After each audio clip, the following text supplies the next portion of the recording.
Oh, let you see what this is what I can see when I'm walking down there. I don't know if you can see it real well. Probably not.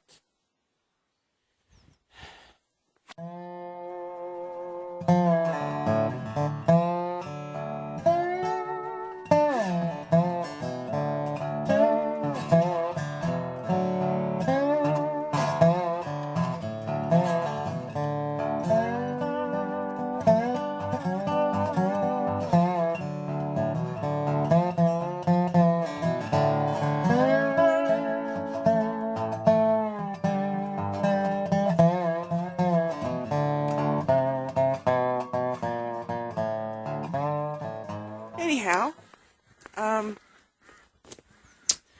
it's Sunday, and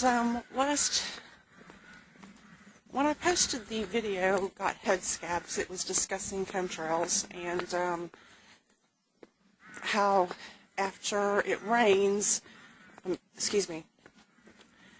and how after they spray, it tends to rain. And a comment was made to me by OKBushcraft. I'll put the link below to that person's channel, stating that despite all the spraying that's occurring over his land, there's no rain, pretty much a drought.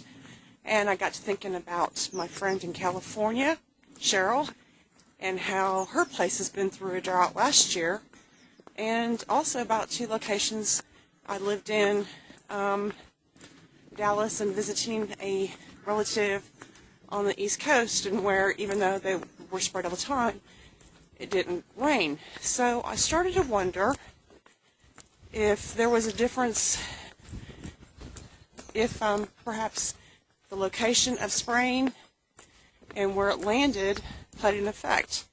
So I typed into the URL a question about chemtrails and rain, and I came across something which was a bit more interesting. There is a gentleman, I believe his name is Russ. I'll put a link below to his blog. It's a very informative blog. And he is one of those people who has a very heightened aware of smell and taste. These are the kind of people who tend to make our perfumes. And we know they're out there. I know my husband can smell more than I can. Anyhow, he has been studying chemtrails and the different smells that come with it, and he has broken it up into 8 categories according to what he smells and tastes. Now, they may or may not be correct, but I think it's extremely interesting. I am waiting to hear back from him to see if he'll let me do a series on this, but in the meantime, I will put a link below to his website and also to where he breaks up the categories of chemtrails, and they're quite interesting. And yes, some are related to rain, and there are others where there's no mention of rain, so I'm assuming they do not cause rain. Anyhow, take a look at that and tell me what you think.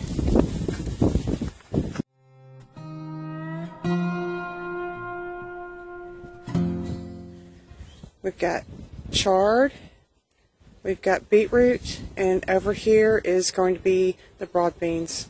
We put in peas there.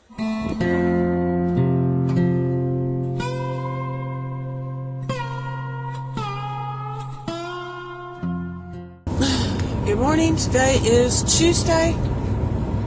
I am headed to the dentist where they will scrape underneath my gums without any sort of painkillers, because that's how they are here. They like inflicting pain. Yep. All of them. Yep. Today I came down here and I cut some grass and put it down just as ground covering to protect the peas. And over here I've added some kale. There's actually 2 rows of it. I'm not really sure if I spaced them out well or not. This line here, actually I put in most of them here, not realizing I had done that. So then I went through and took little handfuls of dirt and moved them from this row here over to this row here. So hopefully I've been able to spread them out a bit. I don't think I did. I think I'm going to have a disaster and have all the kale growing on this side and a few growing right there, and that'll be it. But I'll have to pay more attention next time.